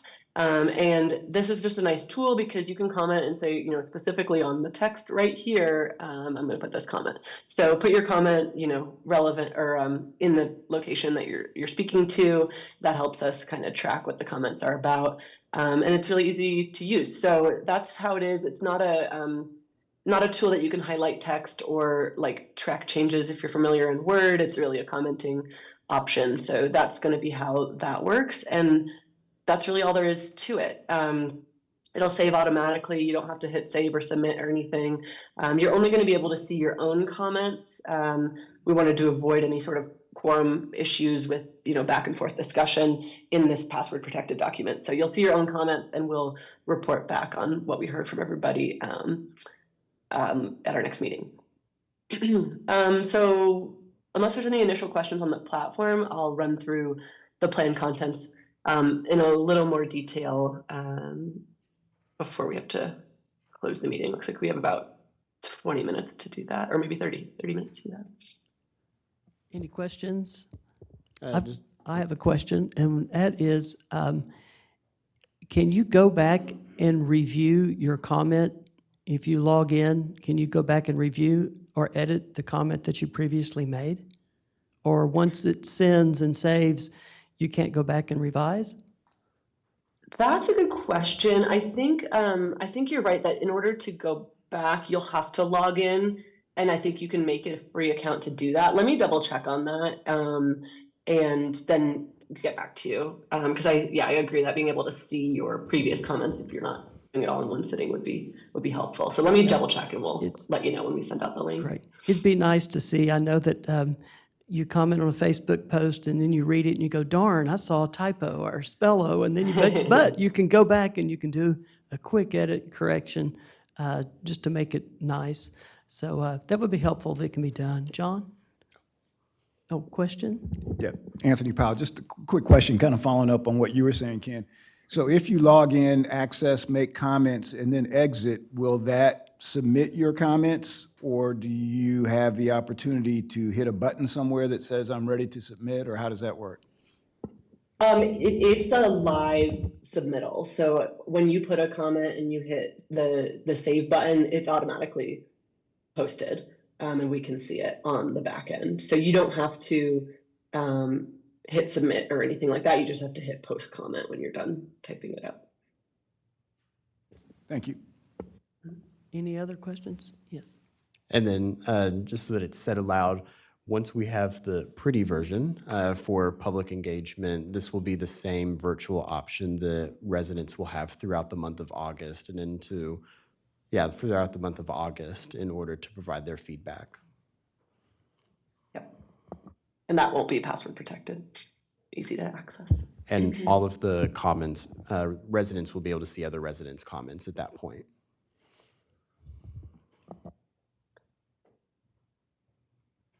All right. Cool. Well, jump in if you have any other questions as I'm going through, whether on the platform or the content. So let's see. Starting with volume 1, we did rename it slightly, Arlington's Vision and Policy Framework. I'll jump into the chapters and just go through them one at a time. First chapter is the introduction. So here we're going to have some letters of support from the city manager and the mayor for the next version of the plan. We acknowledge sort of everybody that contributed, including you all, to this process and the engagement and development of the plan. Let me scroll down. The introduction just gives a little bit of background about what the plan is, the purpose that it serves. It provides an initial community profile talking about Arlington, strengths and weaknesses, and major opportunities within the community. There is some past and present context here to sort of tee up with some history of planning and development across the city. There's some graphics and images like this in the plan. We'll certainly be adding more for the pretty version. We'll keep calling it that. more detail here about the purpose of the comprehensive plan. So talks about sort of, how the policy direction should be used, how the preferred growth scenario map should be used, and a little bit of detail there. Relationship to other plans and policies. I think this is an important one. We've been talking a lot about transportation planning today, and so there's some information here about how the comprehensive plan is sort of the overarching plan within the city, and then there are sort of level like 2, 3, and 4, if you will, plans that align with the comprehensive plan but provide more detail regarding different subject areas or different geographies. We briefly introduced the benchmark cities. Those are going to be expanded on a bit more in the next version of the plan and the next volume. But if you recall, those were used in our growth factors report earlier in this process. And then the remainder of chapter 1 is mostly about how to read the plan and a little bit of some definitions and whatnot. So we're working on a glossary. There's some of that in here at the end, but anything you see bold or underlined is going to be defined in the glossary. And we talk about, how to know where you are in the plan, which is going to come more a bit in the next laid out version, and some cross references. We've also included this quick start guide to different topics that have come up a lot through community engagement or otherwise relevant big topics for the plan. And this section is just sort of like, oh, let's say you're really interested in walkability. You can come right here and see a thread of different vision elements, big moves, and also other city plans where you can find a lot of information about walkability and active transportation. So there's about 10 of these quick start topics, we're calling them. Again, sort of like just a helpful way to for people to navigate the plan. I'll scroll through those for now. And then we have some information about who uses the plan, why and how. So residents, property owners, business owners, council, commissions and boards, and city staff. So that will help understand, how this gets used after it's adopted. There's a little bit of an expanded table of contents here about the 5 chapters that, or I guess the 4 chapters that will follow in volume 1. Same thing for volume 2.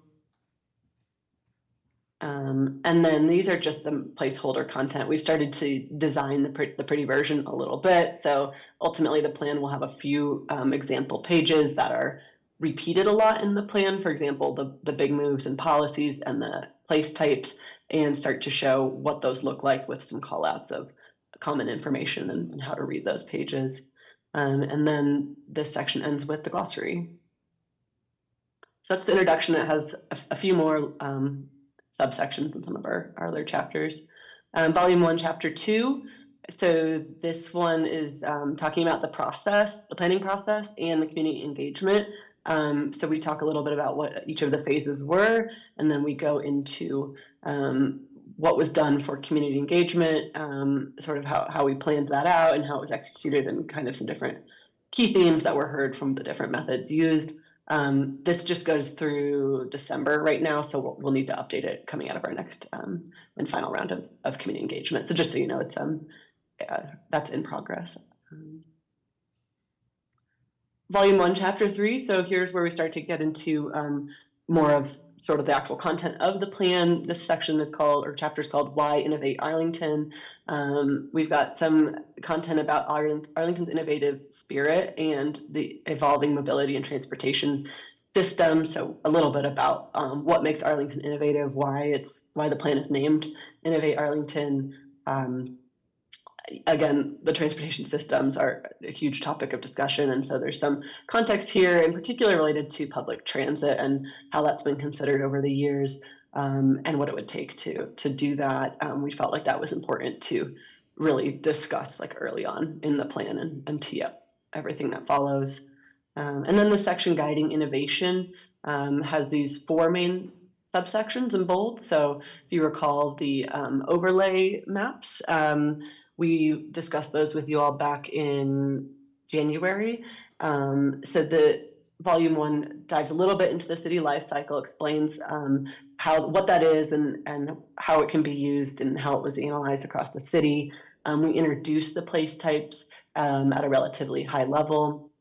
And then we talk about the context zones, which Avery was sharing today. And then it gets into the growth strategy. So shows the actual preferred map and then has a series of information about the map and statistics and metrics and whatnot related to it. So this is sort of getting into that sort of map-based framework for the plan and connecting the dots between these different frameworks that we've been developing with you all throughout this process. Volume 1, Chapter 4 is Arlington's vision. So here's where we bring in the vision elements: vibrant and safe, innovative, thriving, connected, walkable, sustainable, healthy, and welcoming community culture. I think we're all very familiar with those by now. I know we've had several opportunities to form those with you and discuss the goals that are within each, as well as the big moves and innovations. This plan is, this chapter is really like the policy content of the plan. So within each big move, there's the nested policies and recommendations. This will be your first time seeing those fully written out, but I think you'll see hopefully everything that we've talked about reflected in there. They're pretty long, we recognize that, but you're going to probably be excited to start seeing all these ideas reflected. So again, text-heavy chapter here. We're toying with how to organize this and potentially reorganize it a little bit for our next version to maybe have all the vision goals and big moves up front, and then have like a part 2 of this chapter have all the more detailed policies and recommendations. But for now, they're all nested by vision element. You can see that they're numbered with an abbreviation related to the vision element. So vibrant and safe 1 is sort of how that abbreviation works. And there's a lot of content there and for you to read through if you would like at this time. And I skipped over the beginning, but how this section is organized is sort of outlined a little bit more here at the beginning to help you understand that and wrap your head around it a little bit. So that's the plan policy real quick, Ellie. content primarily. What was that? Real quick, Ellie, on that one. Yeah, sure. 1.4, as you guys are reading it, you'll see related to VS 5. That's not throughout the chapter because there's a lot of relations that still need to be created. And there's still probably a lot of things that are going to be changed throughout y'all's review, as well as certainly our public engagement. This will remain in Word format even once we get the prettier document, as well as another chapter in Volume 2. But I just wanted to point it out as that's the idea that we're going for as our end goal. So you may not, we don't have all of those relationships built right now, but that's the framework that we're going to get to. But happy if y'all see any connections, definitely point them out as you're reviewing them. Thanks, John.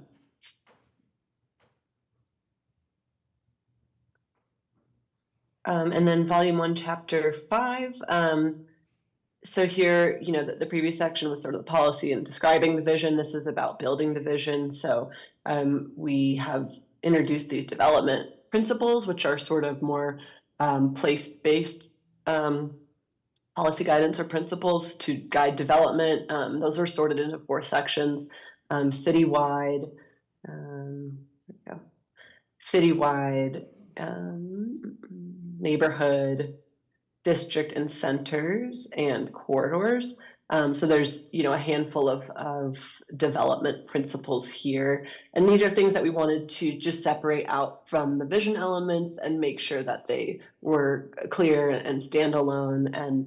And this starts to connect to the physical environment back to those policies and things that should be considered across the city. And then there's the focus areas, which we talked about a lot today. So we go through the 8 areas that were looked at closely during this process, including the 5 that got that further look at fiscal analysis. So these are summarized in the plan. The full market and fiscal analyses will be sort of separate reports, but you can kind of see how those come together throughout this section.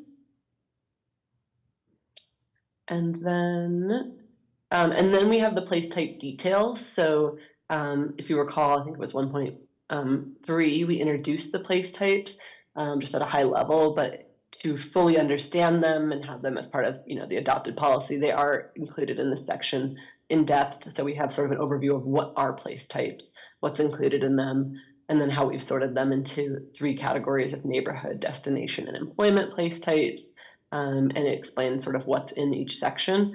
And then there's about 4 or 5 pages per place type where we talk about the purpose, how they vary by context area. We'll have those graphics that you've seen.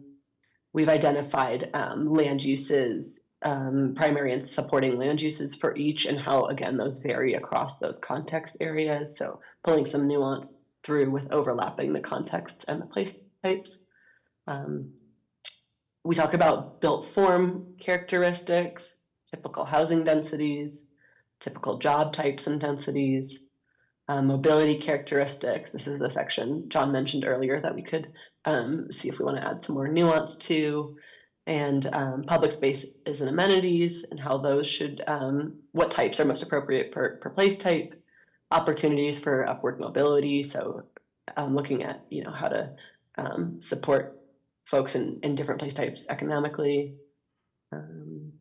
And that is everything. So there's all that information for each place type. This is a long, detailed section that you're welcome to dig into. It might not be well, I won't tell you what's a priority or not. Look at whatever section you want.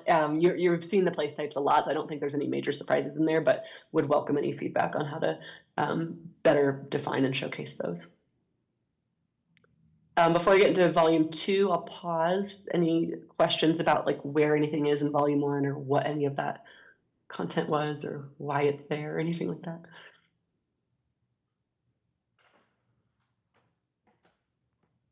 Taylor Oldroyd. I guess my question is maybe more process to the committee. So after the committee makes draft changes or just suggested changes, then it goes to the public. They get to review all this stuff and make comments without any of the context. They just get a free look at it and get to take a stab. It's the same kind of process, John, is that what I'm understanding? Yes, and we'll have actual open houses. So it won't just be, look at this online document that we've just prepared. So we will have online and in-person workshops where we will have a bunch of in-person workshops like we've been doing leading up to a big online workshop on September 1st. That will also be a showcase of all of the materials as we continue to get those last bits of public engagement on this, certainly on this first iteration of Innovate Arlington. All right, so then my question is, so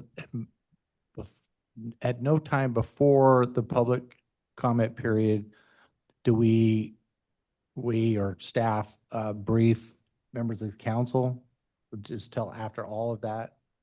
Council will receive an update on June 23rd. That will be the meeting that I'll be sending an RSVP out to y'all to understand who's going to be in attendance for that particular meeting. Okay. After which council will have an opportunity through their month off in July to review the comp plan as well. I appreciate hearing that, because I guess my concern is that we have this wonderful document and it's fantastic. I love the momentum we'll pick it up.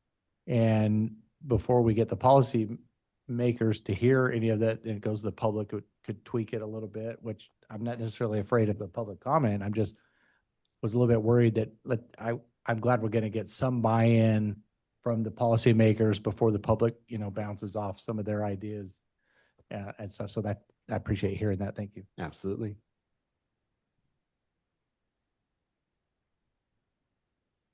Okay. All right. We're good. All right. So volume 2, just do a time check. Okay. Starts with an introduction, which sort of outlines everything in it. Volume 2 is titled The Blueprint for Innovation. So this is more of the how to get it done, the implementation focused volume, if you will, to accompany the policy focused volume from the one I just went through. So this one, it sort of introduces what's all in here. Just to give you a quick overview, it includes overlays, actions, code of ordinances, capital investments, measuring progress, and plan updates. I'll go through those one at a time. So 7 chapters in volume 2, but it is less than half the length of volume 1 in total. The life cycle and community resilience overlays, just want to flag that the naming has since changed. This was previously communities at risk overlay, and based on some city direction, we've changed to community resilience, a little bit more of a positive lens on that, and you'll see that reflected through most of the document. I don't think we've caught it everywhere yet, so if you see the other phrase, just know that's what we're referring to. We're working on that. But the life cycle overlay, if you recall, is introduced in volume 1 to kind of tee up the physical map-based framework for the policy plan. In this section, we dive a little more detail into each overlay, and then conclude with policy considerations related to those overlays. So the life cycle, you might remember this graphic from many meetings back, but this is sort of the concept of, the different parts of the community might be advancing, stable, or investment opportunities, and looking at sort of older areas declining without reinvestment, newer areas that have received investment. So largely focused on the built environment in the life cycle overlay. So we talk about sort of the purpose, we define those categories, and talk about the results of that mapping and analysis, basically. The overlay mapping, if you recall, is done at those 16 subsector areas. So you can see the map of how that played out, as well as the breakdown of like what led to each of those scores based on all the factors considered in that overlay. There's some key takeaways talking about informing action and next steps. And then we start to connect the dots between that one and the community resilience overlay, which is a little bit more socioeconomic focused. That one, we've again renamed the categories a little bit. So tactful is going to be the areas with higher vulnerability. Adaptable is moderate, and flexible is low. So the way this overlay was mapped, if you recall, is that if a subsector met a certain number of those factors, then it was put into that category. So if it met 2, it's tactful, which means being tactful with future investment and development and thinking about impacts on sensitive neighborhoods. Adaptable is more of a moderate amount of resilience, and flexible means that they are more resilient.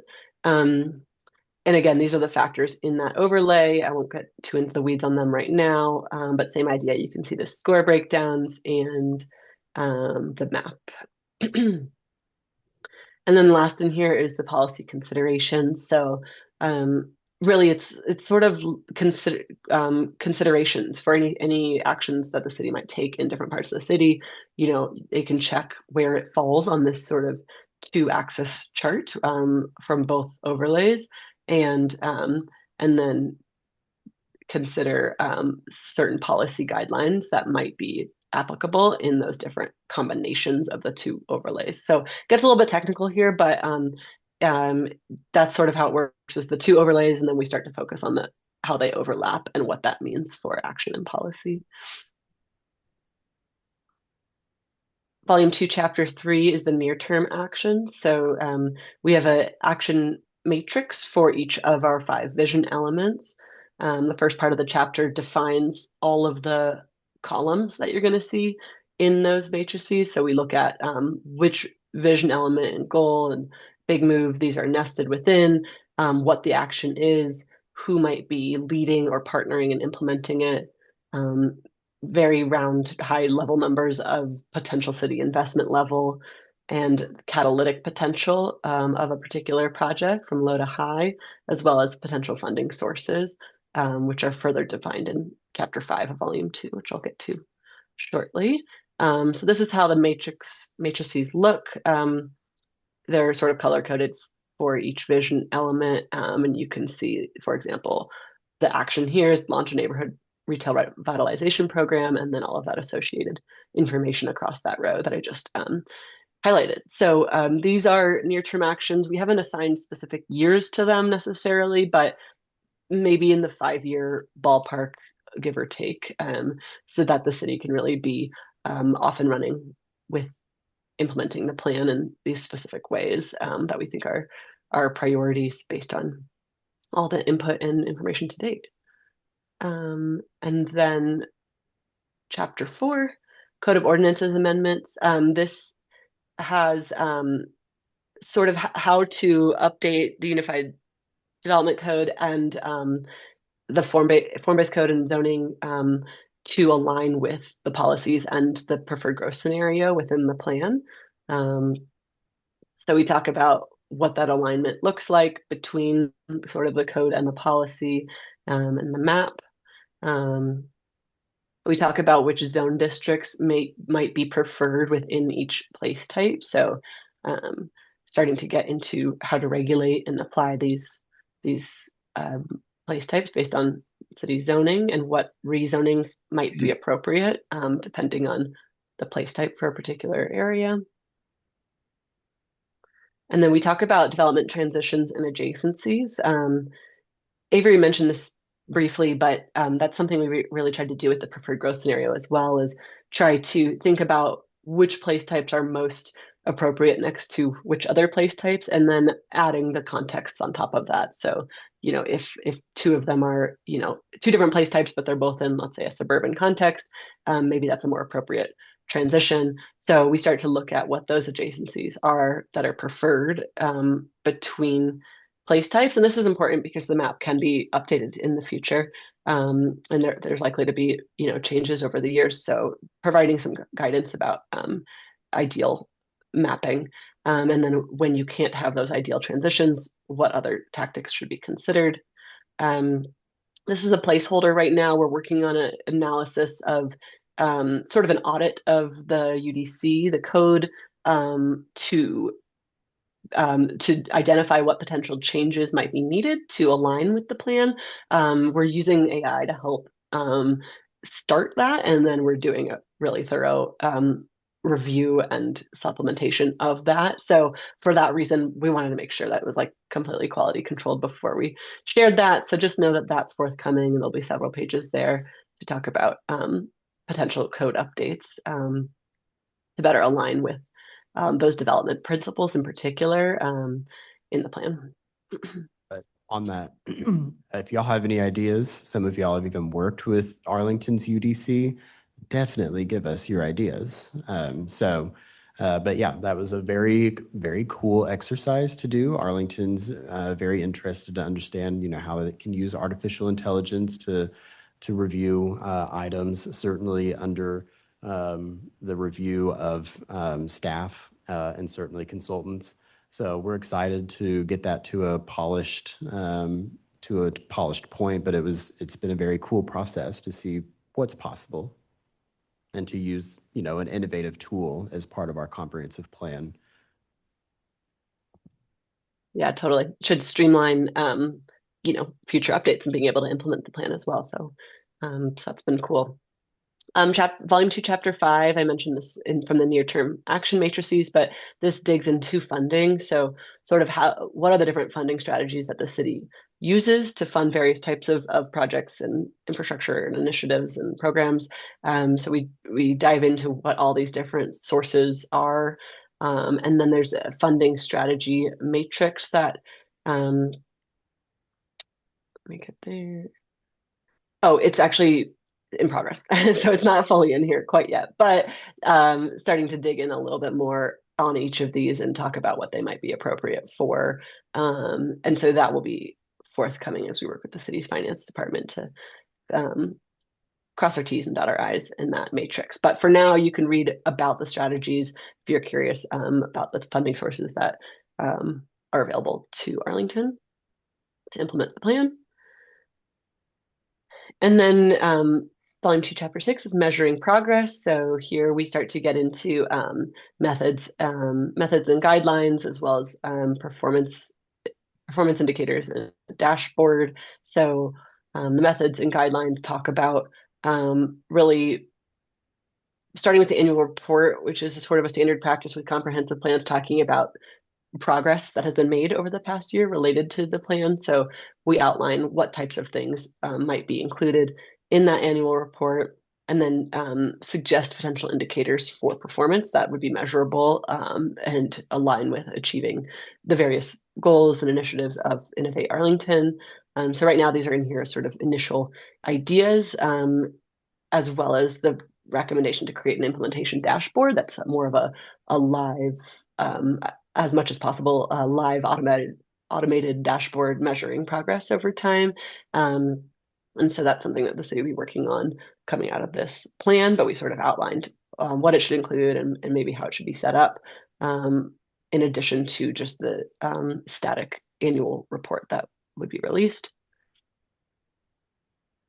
And then the last section is about plan updates and future planning. So, Arlington it's a 20-year plan, but we don't expect it to be untouched for 20 years. A lot's going to change during that time.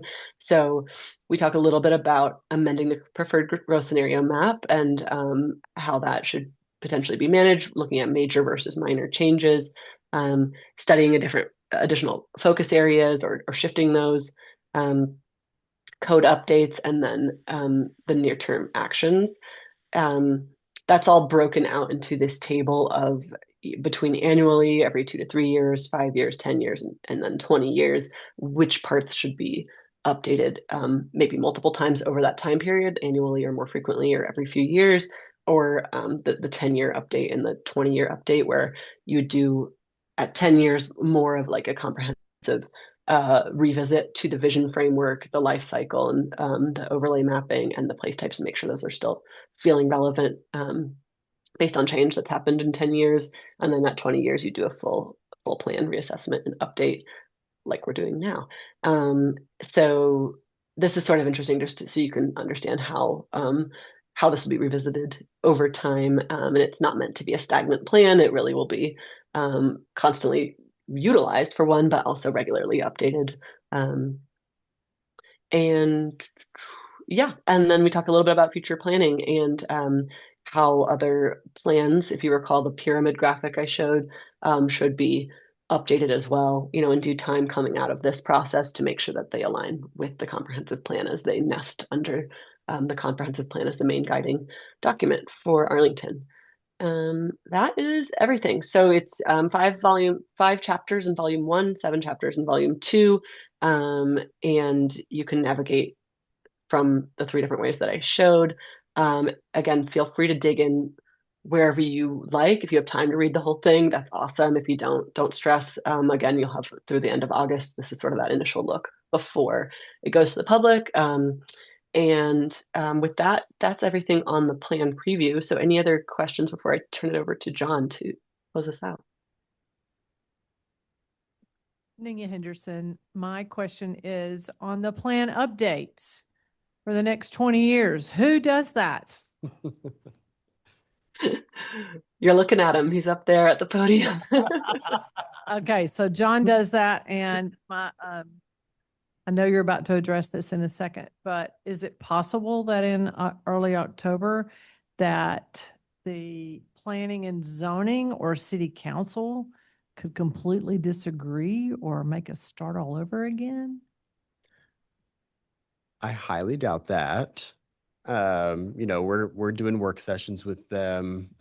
You guys are the guiding advisory committee, so we certainly work more with y'all.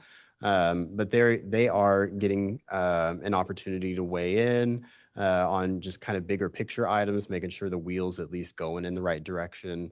Y'all are really looking at all the items on the wheel. So we'll be back in front of council in June. As I mentioned, y'all will be invited to that meeting. So please take a look out for that RSVP so that I can ensure that we're reserving enough chairs for everyone. Jay and Ellie will actually be here in person. So it's a great opportunity for the new council members to see and meet y'all and vice versa as well. Yes. John Taylor, here, that's a work session? That's a or- work okay. session, so it would be an afternoon time, and I do understand we have commitments usually during the day. So it would be a 2 to 3 o'clock start time, but we have asked that we are first. So it would be at least, we get up there, do our thing and move on. Yes. Anthony Powell. I was just going to say, thanks, Ellie and the team.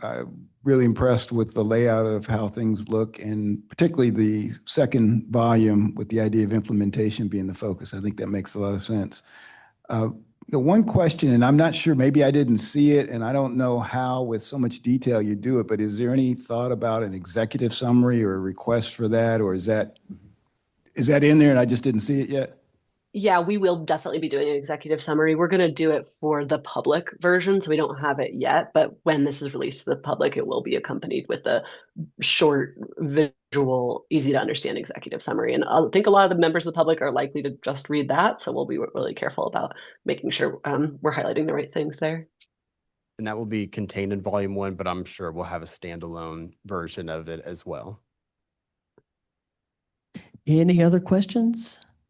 Thank you, Ellie. I'm very excited about being able to see some of the sections. I will say the one thing we have about this committee that's awesome is we've got a lot of different professions and a lot of expertise in a lot of areas.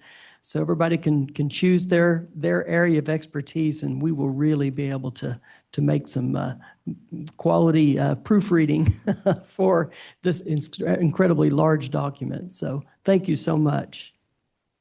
And certainly, as I will also email, Jincy and I are available. So over the course of not just the next 3 weeks, but always moving forward, if you have any questions, we will always be available to assist as much as we can. If you have any questions that you'd like for me to ask the MIG team, I am also happy to ask those before we meet. Very good. Okay, thank y'all. I guess we move on to the next section. John? All right. Well, thank you all for a very, very deep meeting. I understand that it's a lot of content, and we definitely have some homework, and I'm excited to see what feedback we continue to receive from y'all. So our next meeting that we really have content prepared for y'all is actually going to be in September. Do you mind going back one slide, Ellie? In September, on September 17th. And then following that, we're looking at November 5th. And then I believe November 5th is what we're looking at as a meeting that would be a formal recommendation from the steering committee onto the Planning and Zoning Commission. As I mentioned in my previous email, that would conclude the steering committee as the resolution passed by council. As it moves on to the Planning and Zoning Commission. So those are the two meetings that MIG and city staff have planned. Next slide.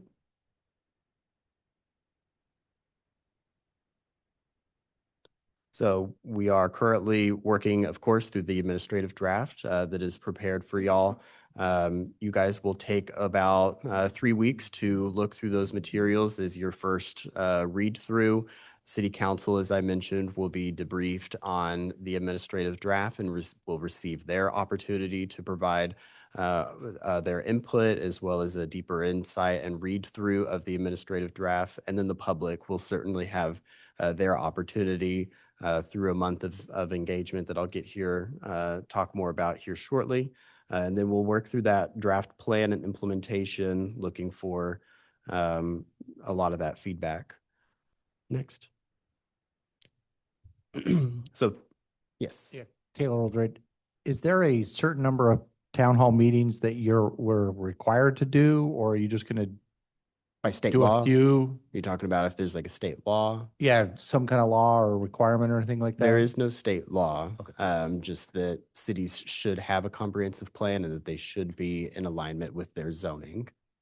But we are going to continue to try our best, as I've also provided in last week's email. If anyone, I want to make sure the committee kind of has first grabs at staff's limited resources for time.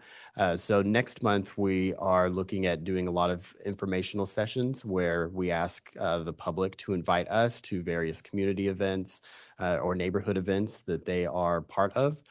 So please let me know pretty soon if you guys would like for the team to come out to any events that y'all are a part of. I know that several of y'all have already invited the Innovate Arlington team, and I've been happy to meet a lot of the individuals that y'all work with outside of this committee, but definitely want to continue to do that more and offer y'all the opportunity at first grabs of our time. Starting toward the end of this month, you'll see more social media blasts and emails about asking the public to invite us to participate in their meetings over the course of June. And those will be informational sessions to kind of help, those who are most interested and want to take up the opportunity, kind of help everyone not feel like they're thrown into a hot water when all of a sudden this, 200 page volume for volume 1 and another 100 page volume 2 just comes out.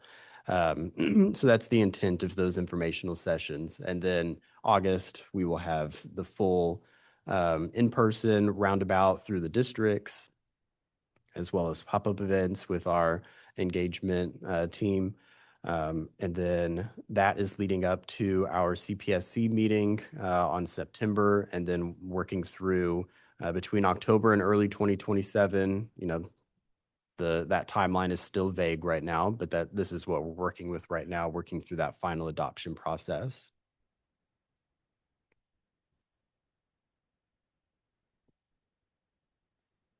All right. Any other questions? Yes. So I'm sorry, Victoria Farmeyers. In theory, could we potentially have an additional meeting besides the 17th to give full reaction? Because it's like we're digesting for the next 3 weeks, and I know we'll be digesting through August, and we'll be digesting there. But just to see it holistically, if we may, I don't know if I'm just sticking my foot in the door and just asking if this committee could have maybe a little bit extra time, just have some open conversations. Sure. About the plan. End of July, maybe before the public engagement starts. I don't want to obligate people, but I just know that I would prefer not to have one meeting to have all our feedback and then it automatically goes off and we're done. That was just a little disconcerting to me. Absolutely. I don't know how the rest of the committee feels, but anyway. I'll send a doodle poll for obviously probably not 4th of July weekend, but sometime after that, maybe the first week of August as well, if I get kind of head nods. Cool. I will do that. Yes. One other question in terms of the process moving forward. So I understand the June 23rd with the city council. Is there a review or kind of open working session with the P&Z? Not like what y'all and council are getting. We will be going back to them with a work session with a similar presentation. But I don't believe, unless Ellie correct me that I'm wrong, I don't believe that that's going to be the same. Is that right, Ellie? Yes. So tentatively, we were penciled in for P&Z in July, which is before the public review, and then we'll be back with kind of alternating between them and city council for a series of 3 meetings before the plan is finalized, or sorry, 4 meetings before the plan is finalized, and then the final city council meetings, which we're assuming is probably two hearings. So they will be engaged a few times between now and the plan being done.